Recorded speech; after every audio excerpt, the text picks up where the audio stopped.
성령하심으로 12월 13일 토요일 새벽 예배를 하나님께 올려드리겠습니다.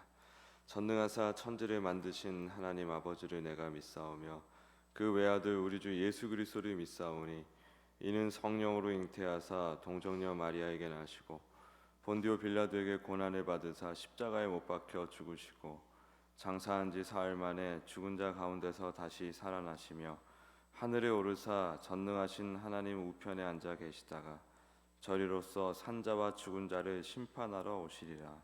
성령을 믿사오며 거룩한 공회와 성도가 서로 교통하는 것과 죄를 사하여 주시는 것과 몸이 다시 사는 것과 영원히 사는 것을 믿사옵나이다.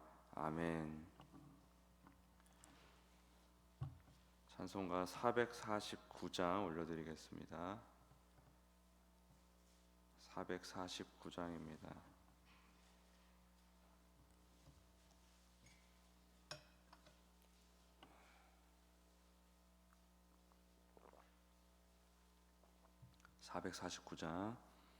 예수 따라가며 복음 순종하면 우리 행할 길 환하겠네. 주를 의지하며 순종하는 자를 주가 늘 함께 하시리라. 의지하고 순종하는 길은 예수 안에 즐겁고 복된 길이로다. 해를 당하거나 우리 고생할 때 주가 위로해 주시겠네. 주를 의지하며 순종하는 자를 주가 안위해 주시리라. 의지하고 순종하는 길은 예수 안에 즐겁고 복된 길이로다. 남의 짐을 지고 슬픔 위로하면 주가 상급을 주시겠네. 주를 의지하며 순종하는 자를 항상 복 내려 주시리라. 의지하고 순종하는 길은 예수 안에 즐겁고 복된 길이로다. 우리 받은 것을 주께 다 드리면 우리 기쁨이 넘치겠네. 주를 의지하며 순종하는 자를 은혜 풍성케 하시리라.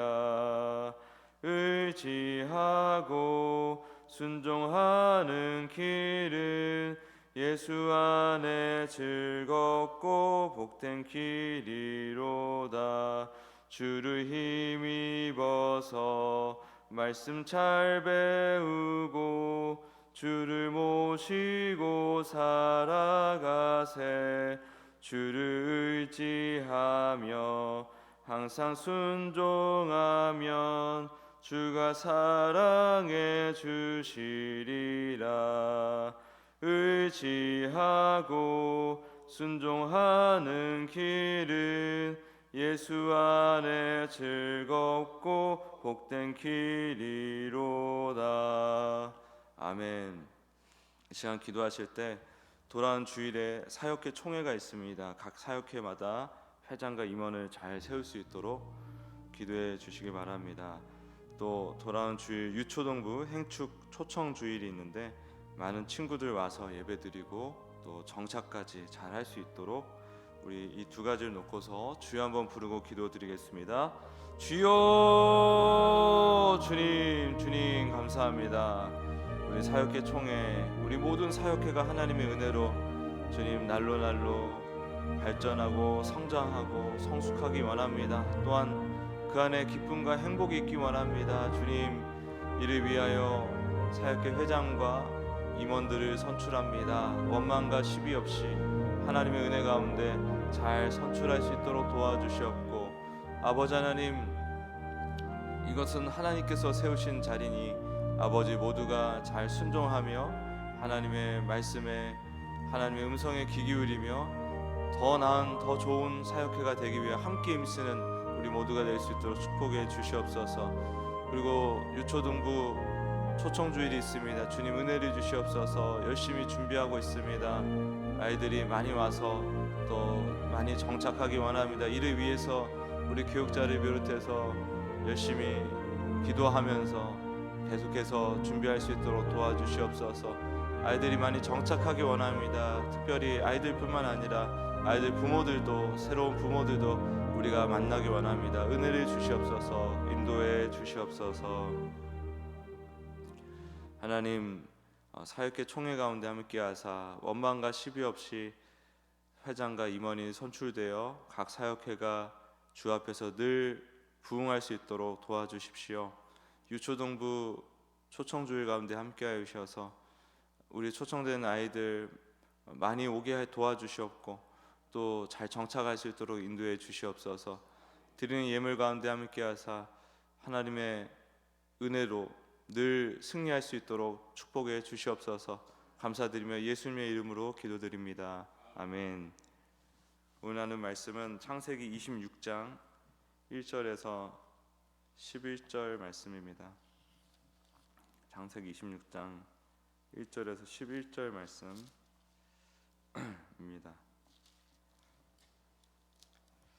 지난 어제와 같은 본문이죠. 같이 읽겠습니다. 시작. 아브라함 때 첫 흉년이 들었더니 그 땅에 또 흉년이 들매 이삭이 그랄로 가서 블레셋 왕 아비멜렉에게 이르렀더니 여호와께서 이삭에게 나타나 이르시되 애굽으로 내려가지 말고 내가 내게 지시하는 땅에 거주하라. 이 땅에 거류하면 내가 너와 함께 있어 내게 복을 주고 내가 이 모든 땅을 너와 내 자손에게 주리라. 내가 내 아버지 아브라함에게 맹세한 것을 이루어 내 자손을 하늘의 별과 같이 번성하게 하며 이 모든 땅을 내 자손에게 주리니 네 자손으로 말미암아 천하 만민이 복을 받으리라. 이는 아브라함이 내 말을 순종하고 내 명령과 내 계명과 내 율례와 내 법도를 지켰음이라 하시니라.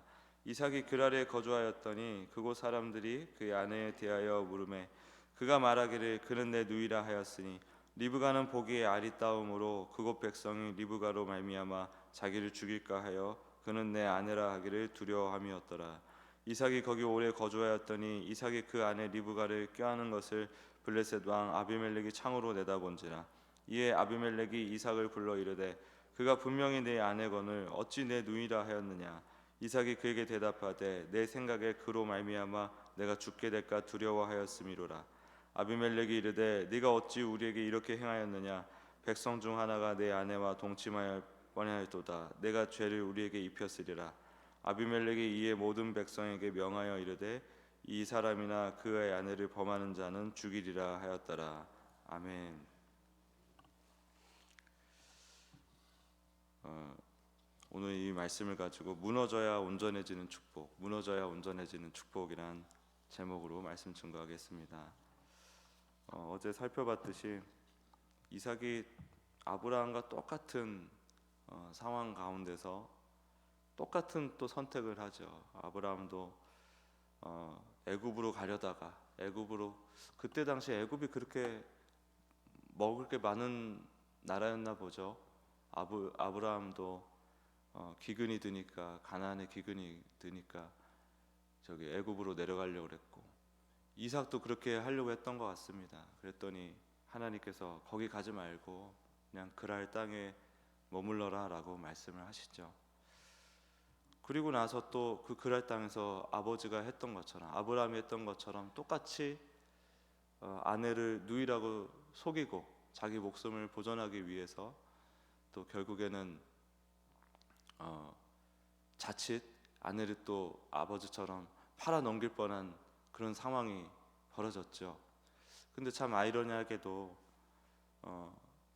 아비멜렉은 이미 한번 경험을 해봤습니다. 아브라함을 경험해봤기 때문에 이 아비멜렉이 진짜 그 아비멜렉인지 아니면 그 아비멜렉 아들 아비멜렉인지는 보니까 약간 그 다른 말씀을 하는 분도 계시더라고요. 근데 어쨌든 그 아비멜렉 왕은 경험한 아비멜렉인 걸 우리가 짐작할 수 있죠. 그때는 하나님이 직접 찾아가서 아비멜렉의 하소연을 들어주고 네가 옳다, 네가 잘못한 건 없어 딱히. 그러나 사라는 약속의 어머니니까 네가 이렇게 해서는 안 된다 라고 친히 알려주셨죠. 왜냐하면 아비멜렉은 그냥 아름다운 나라에 있는 어떤 그 처자를 자기가 잘 그냥 데려오기 온 건데, 무슨 뭐 빼앗은 것도 아니고 그냥 잘 데리고 온 건데 그 나라가 망할 뻔했거든요. 집안이 그냥 폭삭 주저앉을 뻔했습니다. 자기가 뭘 잘못하지도 않았는데. 근데 하나님께서 그거를 인정해 주세요. 그러면서도 그래도 이것은 내 뜻이니까 내가 이를 위해서 아브람과 사라를 인도하고 있으니 이렇게 해서는 안 된다, 네가 사라를 취해서는 안 된다라고 말씀을 직접 해주셨죠.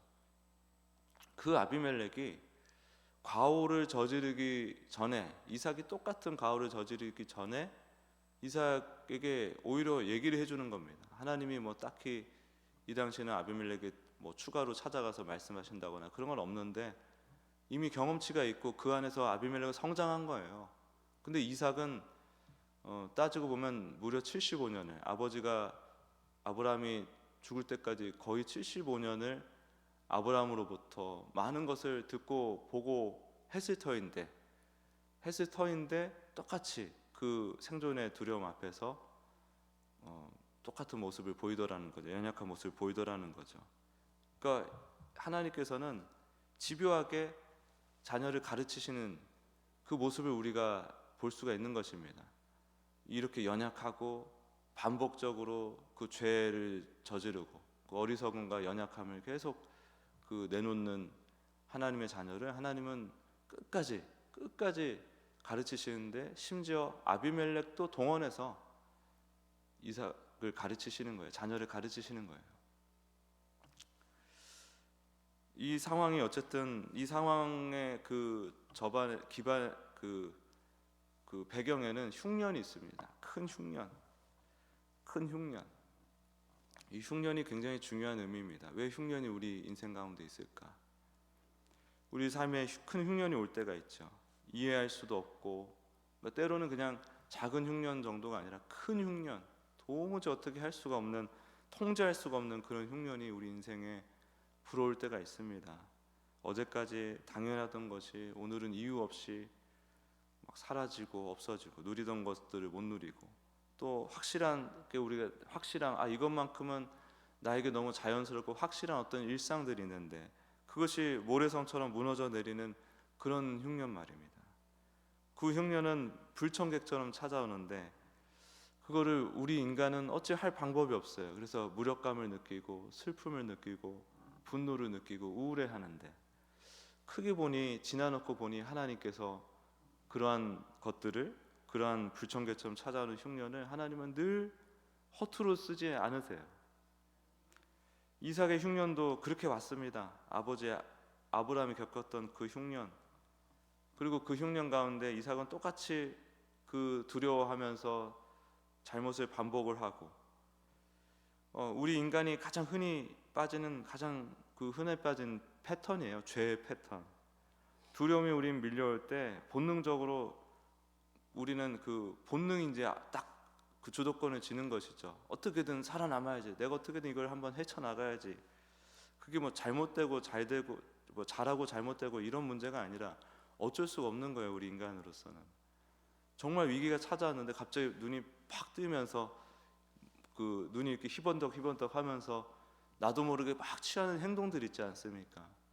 그런 것들은 어쩔 수가 없는 거예요. 그건 뭐 어리석다, 잘못했다라고 우리가 함부로 얘기할 수가 없습니다. 그런데 문제는 뭐냐면 그럴 때 우리가 하나님을 바라보던 시선이 흐려진다는 거예요. 내 계산, 내 대비책, 내가 또 어떻게든 계획을 세워서 뭔가 빨리 내 안의 불안과 두려움을 해소하기 위해서 용을 쓰는 그런 그 하나님을 의지하지 않는 열심으로 나아가게 되거나, 혹은 하나님께 매달리는데 마치 이거를 안 들어주면, 해결 안 해주면은 절교할 것처럼 비장한 마음으로 주님께 매달리는 경우도 있지 않습니까? 하나님을 거의 겁박하듯이. 그게 우리의 모습이라는 거죠. 이런 이삭의 연약함, 이삭의 또 거짓말, 조급함, 이런 것들이 우리 안에도 늘 있는 거예요. 근데 여기서 우리가 또 생각해 봐야 될 것은, 우리가 아무리 연약하고 아무리 거짓말을 많이 하고 아무리 조급하고 하나님을 막 겁박하듯이 그렇게 해도 하나님의 계획에는 지장이 하나도 없다는 겁니다. 그게 참으로 어떨 때는 답답한데, 진짜 위기에 처했을 때는 진짜 인간의 한계를 마주하게 되는 그런 순간에는 그게 큰 위안이 돼요. 신실하신 하나님은 인간의 그런 허술한 계산을 비웃지 않으십니다. 그 실수를 핑계로 축복을 거두지도 않으세요. 그게 참 놀라운 거예요.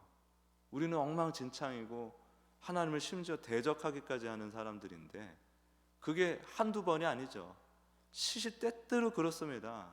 그리고 하나님을 위해서 뭔가 열심을 내는데 그게 다 가시와 엉겅퀴밖에 안 나와요. 그런 우리를 어떻게 이토록 집요하게 붙드시고 가르치시고 인도해 내시는지, 그게 놀랍다는 것입니다. 하나님의 계획이 흔들리지 않는다는 게 너무 놀라운 거예요. 우리가 평소에 신실하신 하나님, 변함없으신 하나님, 그게 잘 안 와닿습니다, 사실은. 근데 내가 이토록 죄인이고 내가 이토록 부족한데 라는 그 지점에 가면 그 하나님의 신실하심이 너무 놀랍고 감사하게 되는 것이죠. 하나님, 이 흉년이 뭐냐면은 하나님께서 끝까지 하나님께서 그 하나님의 약속을 이루어 가시는 하나의 또 방법이기도 해요. 하나님께서 우리에게 흉년을 주시는 건 아니에요. 우리 인간이 뭘 잘못해서 흉년이 오기도 하고, 또 이 지구상에서는 스스로 하나님 노릇하겠다는 이 죄인들이 아주 득실득실한 곳이니까 뭐가 어떻게 원인이 돼서 나에게 불어닥칠지 모르는 거거든요. 근데 그런 가운데서도 하나님은 그런 환난과 시련과 흉년을 통해서 하나님의 계획을 계속해서 이루어 가시는 것입니다. 오히려 우리의 그 부족함 속으로 들어오셔가지고 자기 백성들, 자녀들을 아주 기가 막히게 가르쳐내시고 하나님이 살아계심을 드러내시는 거죠. 이게 은혜지 않습니까? 우리가 뭘 잘 해냈을 때 흘러드는 보상이 아니라, 우리가 아무리 흔들리고 부족해도 결코 흔들림이 없으신 하나님께서 끝내 하나님의 그 약속을 이루시는 방식, 이게 은혜잖아요, 은혜. 그래서 흉년이라는 것은 하나님이 우리 손에서 주도권을 거두어 가시는 시간이에요. 하나님이 주도하시는 인생이다라는 걸 보여주시는 아주 중요한 시간이라는 것입니다.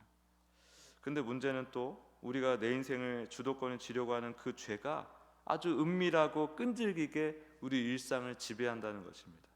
가정에서, 직장에서, 교회에서 어떤 결정을 하든지 간에 결국 하나님의 인도보다 내 안에 있는 결핍과 불안과 두려움의 영향을 받아서, 혹은 내 욕심의 영향을 받아서 생각하고 움직이는 어리석음이 아주 은밀하고 끈질기다는 거예요. 이 행동들의 밑바닥에는 결국에 내가 내 인생에 하나님 노릇하겠다, 내가 방향키를 끝까지 지고 가겠다라는 고집이 깔려 있는 것입니다. 이거를 흔들 사람이 없습니다. 나이 20살만 넘어가도 이걸 뭐라고 할 사람이 없고요, 흔들 자가 없어요. 내 인생에 내가 20살만 돼도 그때부터 내 인생에 누가 관여할 수가 없기 때문에, 뭐 요즘이야 40이 되든 50이 되든 부모님이 다 관여하는 시대지만은 원래는 그렇잖아요. 근데 하나님이 이걸 관여하셔야만 하는 거죠. 하나님이 관여하셔야만 이러한 고집이 꺾이고 진정한 우리의 연약함과 부족함을 깨닫고 예수님을 주로 하나님으로 믿게 되는 거 아닙니까? 그래서 이 성경은 우리 인생에 대해서 단순히 성공이냐 실패냐 이러한 공식으로 우리 인생을 함부로 평가하지 않아요. 그래서 제가 말씀드리지 않습니까? 함부로 내 인생을, 남의 인생을 점수 매겨서는 안 된다고. 뭐를 하면 뭐가 온다, 뭐 이렇게 하면 되겠지, 저렇게 하면 되겠지, 이런 공식이 통하지가 않아요.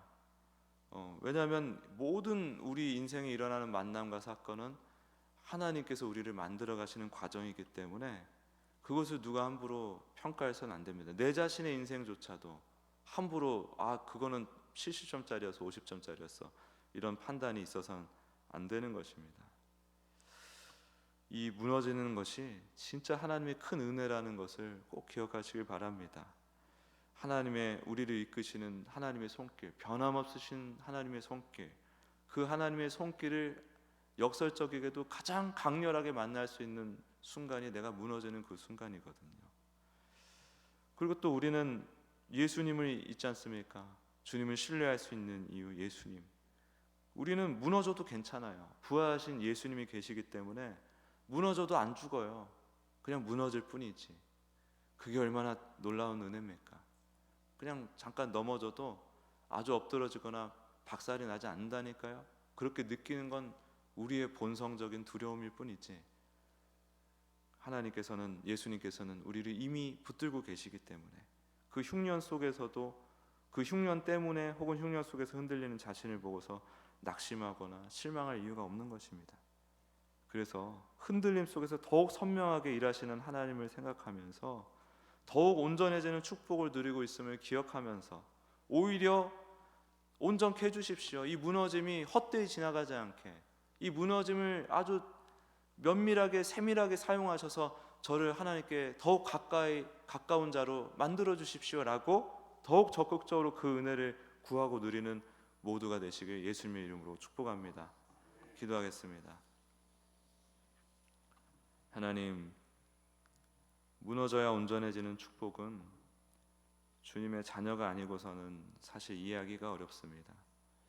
주님, 그러나 우리를 자녀로 부르셨고 우리 인생의 목적은 어떻게 해가지고 우리가 어떻게 애를 써서 잘 먹고 잘 사는 게 아니고 이 인생 자체가 하나님을 배우는 것 자체가 목적이기 때문에 하나님을 배우고 하나님의 사랑을 깨닫고 하나님을 사랑하게 되는 것이 목적이기 때문에 함부로 우리 인생을 판단하지 않고 실망하고 낙심하지 않고 잠깐 두렵고 힘들더라도 다시 정신 차리고 신실하신 하나님 바라보며 나와 함께 하시는 예수님 생각하며 더욱더 나를 온전케 하시는 그 은혜를 구하고 누리는 우리 모두가 될 수 있도록 축복해 주시옵소서. 감사드리며 예수님의 이름으로 기도드립니다. 아멘.